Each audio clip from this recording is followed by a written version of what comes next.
Back to news. సుప్రీంకోర్టులో ఇవాళ ఇద్దరు ముఖ్యమంత్రుల కేసుల విచారణ జరగనుంది. తెలంగాణ సీఎం రేవంత్ రెడ్డి ఓటుకు note case, Delhi CM Arvind Kejriwal ED arrest కేసులపై విచారణ జరగబోతోంది. ఆ బ్రేకింగ్ మనం చూస్తున్నాం. ఓటుకు నోటు కేసు విచారణను తెలంగాణ నుండి మధ్యప్రదేశ్ లేదా ఛత్తీస్గఢ్ కు బదిలీ చేయాలంటూ జగదీశ్వర్ రెడ్డి పిటిషన్ వేశారు.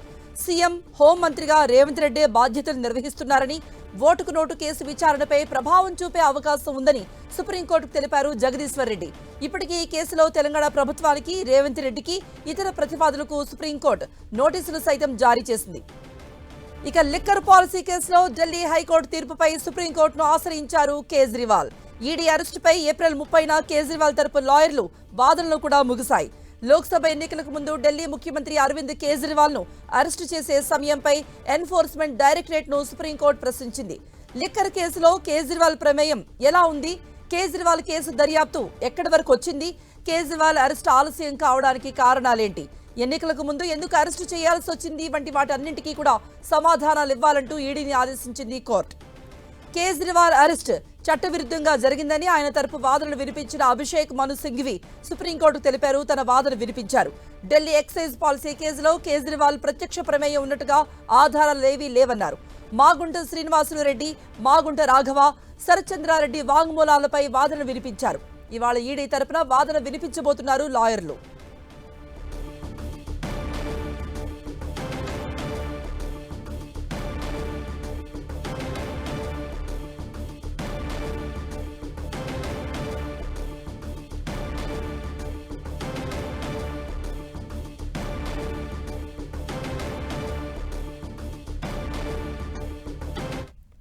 దీనిపై మరిన్ని అప్డేట్స్ ఇవ్వడానికి మా ప్రతినిధి గోపి ఢిల్లీ నుండి సిద్ధంగా ఉన్నారు. గోపి, ఇప్పటికే కేజ్రీవాల్ తరపు లాయర్లు తమ వాదన వినిపించారు. ఈ రోజు ఈడీ తరపు న్యాయవాదులు ఎటువంటి వాదన చేయబోతున్నారు కోర్టు ముందు?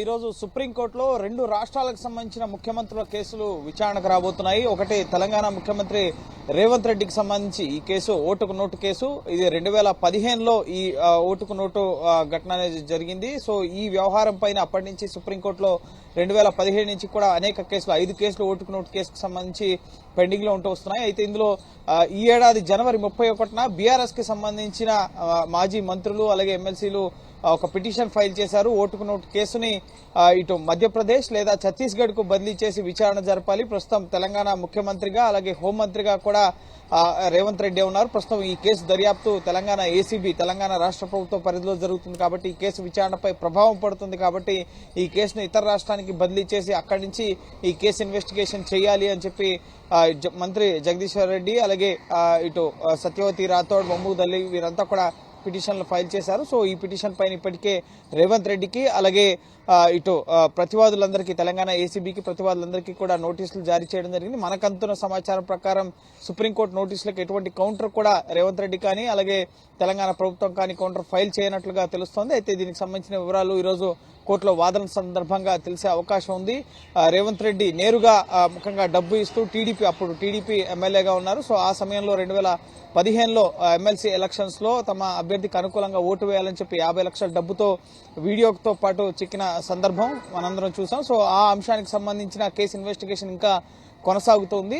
సో ఈ కేసుకు సంబంధించిన అంశంపైన ఈ రోజు ఈ కేసును బదలాయించాలి, ఎందుకంటే తెలంగాణ ముఖ్యమంత్రిగా, హోంమంత్రిగా ఆయన ఉన్నారు, ఇన్వెస్టిగేషన్ పైన ప్రభావం పడుతుందని చెప్పి అభ్యంతరం లేవనెత్తున్నారు. కాబట్టి సో దీనిపైన ఎటువంటి సమాధానం ఈ రేవంత్ రెడ్డి ఇచ్చారు అన్న అంశానికి సంబంధించి ఈ రోజు ఒక స్పష్టత వచ్చే అవకాశం ఉంది. అలాగే Delhi liquor policy, money laundering కేసులో కేజ్రీవాల్ అరెస్ట్, ఢిల్లీ ముఖ్యమంత్రి కేజ్రీవాల్ అరెస్ట్ చట్టవిరుద్ధంగా జరిగింది.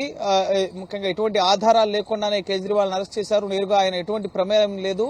అయితే హైకోర్టు మాత్రం కేజ్రీవాల్ అరెస్ట్ పైన చట్టబద్ధంగానే కేజ్రీవాల్ అరెస్ట్ జరిగింది. ఆయన నోటీసులకు స్పందించకపోవడం, కేసు విచారణకి సహకరించకపోవడం, అలాగే కేజ్రీవాల్ కు వ్యతిరేకంగా ఆధారాలు ఉన్నాయి కాబట్టి Kejriwal arrest prevention of money laundering act section 19 ప్రకారం చట్టబద్ధంగానే జరిగింది, ఎటువంటి నియమ నిబంధనలు ఉల్లంఘించబడలేదు అని చెప్పి హైకోర్టు తీర్పు ఇవ్వడం జరిగింది ఏప్రిల్ 8వ తేదీన. సో ఈ తీర్పును సవాల్ చేస్తూ ఏప్రిల్ 9న కేజ్రీవాల్ సుప్రీంకోర్టును ఆశ్రయించారు.